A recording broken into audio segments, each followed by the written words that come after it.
everybody, welcome to my new video channel, Fibro Chat with Karen. Obviously that's me, and also who will be starring in some of the videos is my lovely little girl called Yoda. Say hi everybody. So this is my lovely Yoda. She is 5 and she's just gorgeous. She's fed up at the moment because she's not getting her treats, so there we go. So yeah, you won't see her in all of them because I don't want to distract you, but yeah, I'm sure you'll get to love her, and I hope you'll like me too. If you do and you like the videos, can you please put the thumbs up and subscribe? That would be great, thank you. Anyway, to start off, all I wanted to say today was to introduce myself and let you know about what has happened to me and how I developed fibromyalgia. I have had fibromyalgia now for about 25 years, or possibly longer than that, to be honest. You know what it's like. You feel rotten for a long time and you just don't know what the hell's going on. So you leave it and you carry on working and you feel worse and you think, wow, what is all this pain about?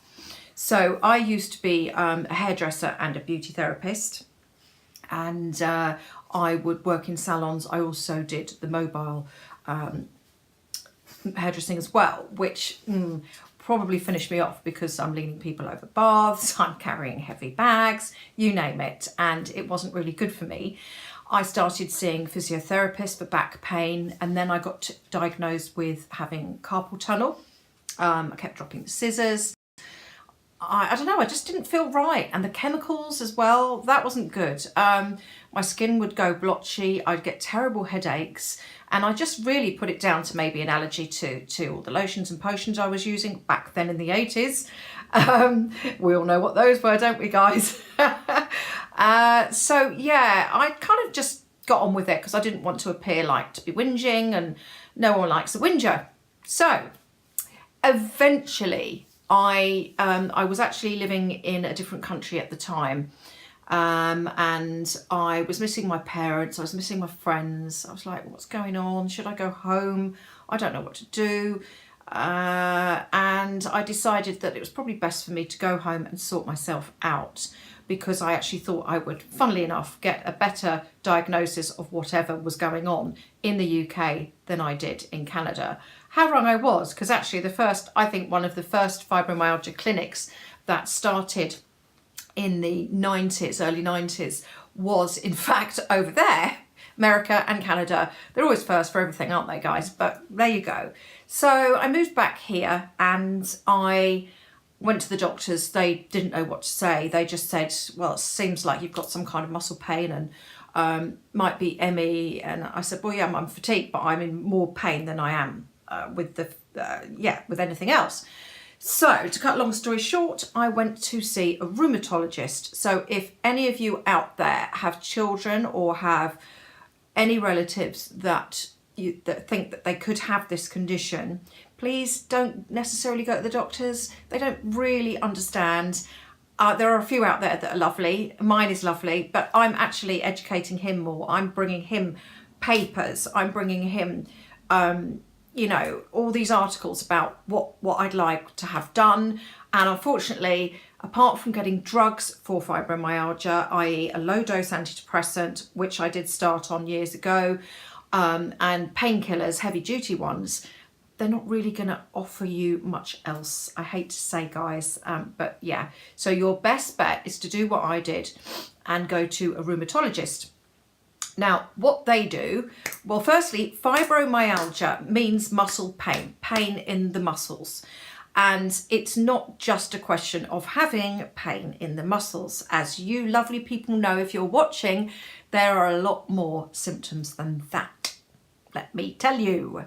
And they're not very pleasant. So, okay, so one of the first symptoms being, especially in my particular case, is widespread pain. And I'm just not talking about pain in the muscles per se. We all have a sheath that goes round the muscles, our muscles. And that is it's called fascia. And the fascia is what makes, so if you're bashed anywhere, it hurts everywhere because of this fascia covering all the muscle tissue and the fibres and the nerves. So that is always like it's oversensitive. Our bodies and our nervous system are completely heightened. Everything is heightened.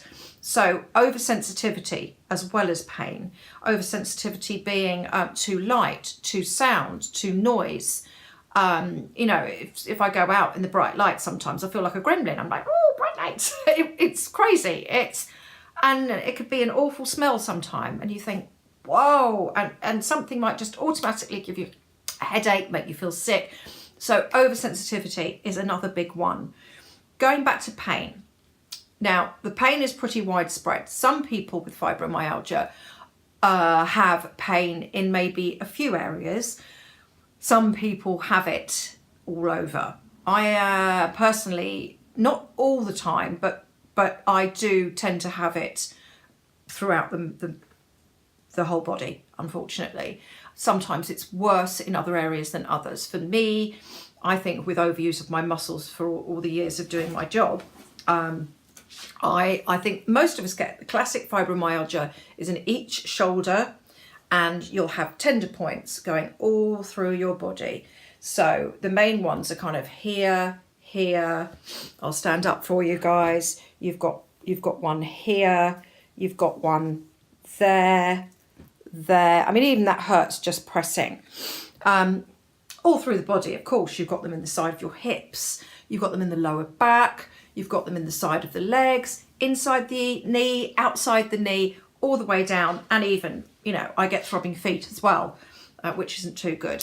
So yeah, sorry, I'm trying not to depress you guys, but I'm trying to give you an insight of how it feels, and I want your friends and your families to watch this so that they can understand how you feel too.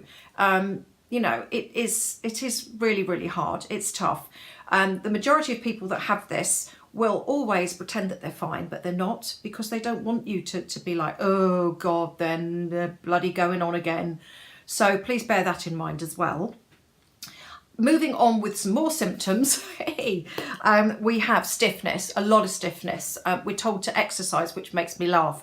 I try my hardest to stretch every day. I will do another video about stretching because I think that's very important, but not long stretches, about a different form of stretching, which does help. So I will go on to this another time, guys, I promise you.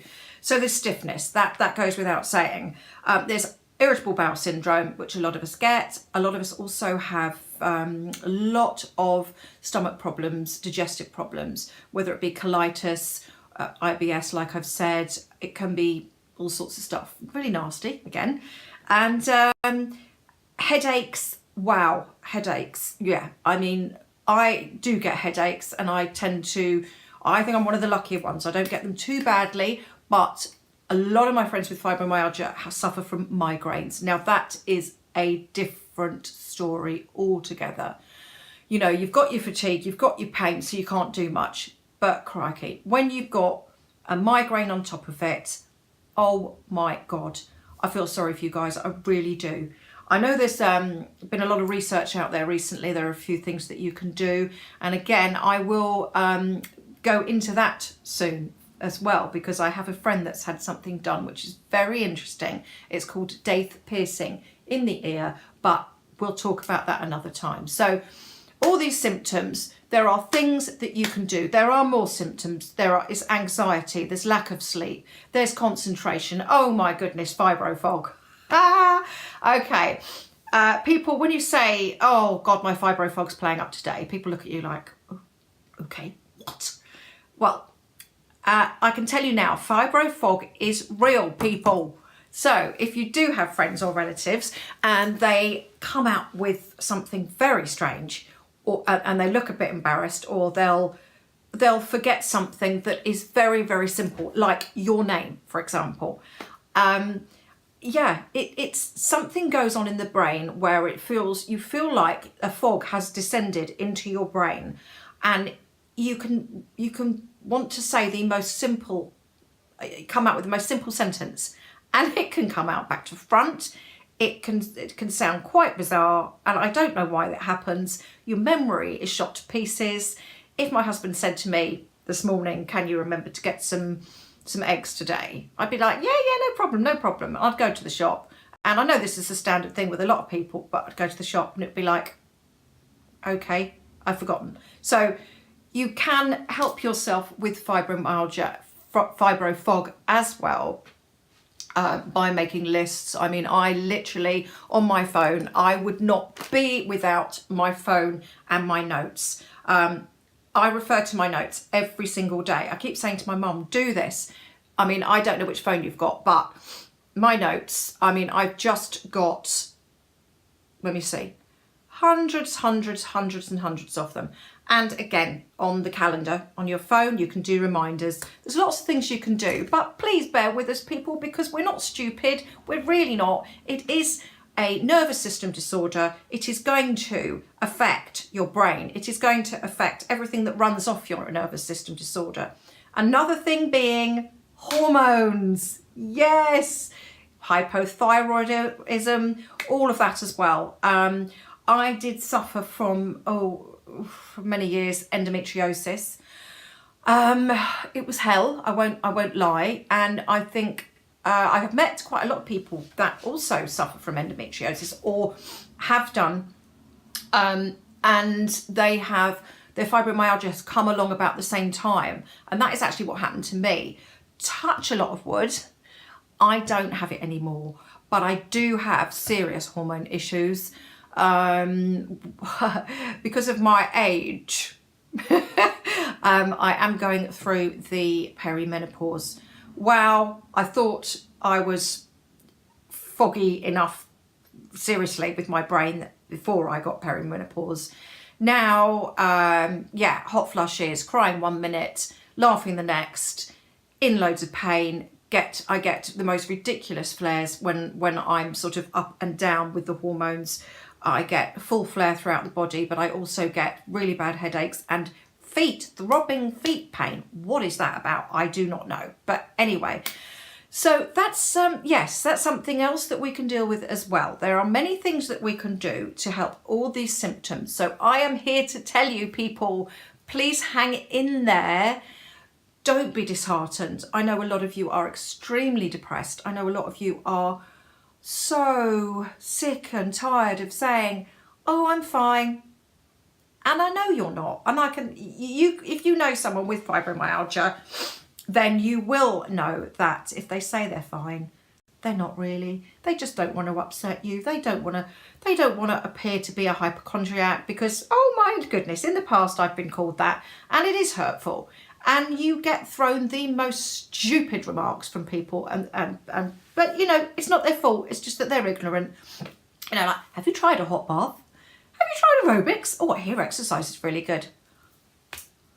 Oh, do you know what I mean? Come on. Look, I know people are trying to be nice, but let's be real. I'm not going to pussyfoot around you guys.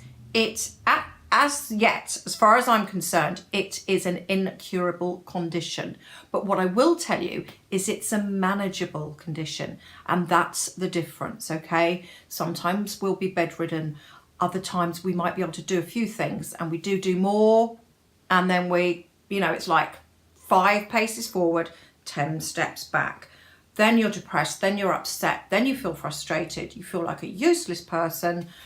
It's pretty hard going on our emotions as well, pretty hard going. We can feel really, really disappointed with ourselves, and that's not a nice way to feel about yourself. So you've got to learn to love yourselves, for your good points as well as your bad points. For your bad, all of it, just, But anyway, I am here to help. Yoda's here to help. She's gone to bed.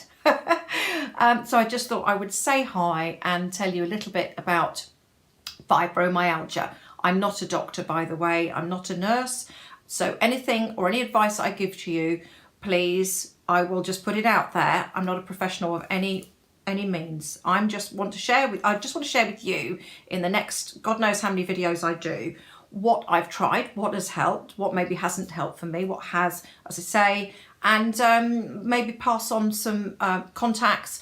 like my fantastic chiropractor, my fantastic masseurs, all the supplements that I take, all the things I've tried over like 27 years, I reckon.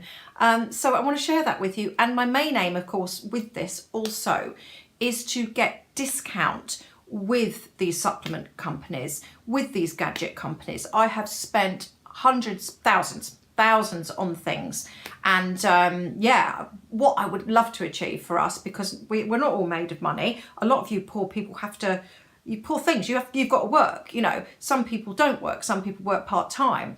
I'm lucky enough to have a fantastic husband who helps me, and I do a little bit of voluntary work, but to be honest, that's all I can cope with. So good on you mums who have got kids, and all good on you mums that you know, and dads out there, men have it too, but have to work, don't know how you do it. So anyway, my lovelies, it's been lovely to meet you and introduce myself and the lovely Yoda, and I really look forward to sharing my experiences with you, and I'm going to give you and send you lots of love and hugs. Mwah!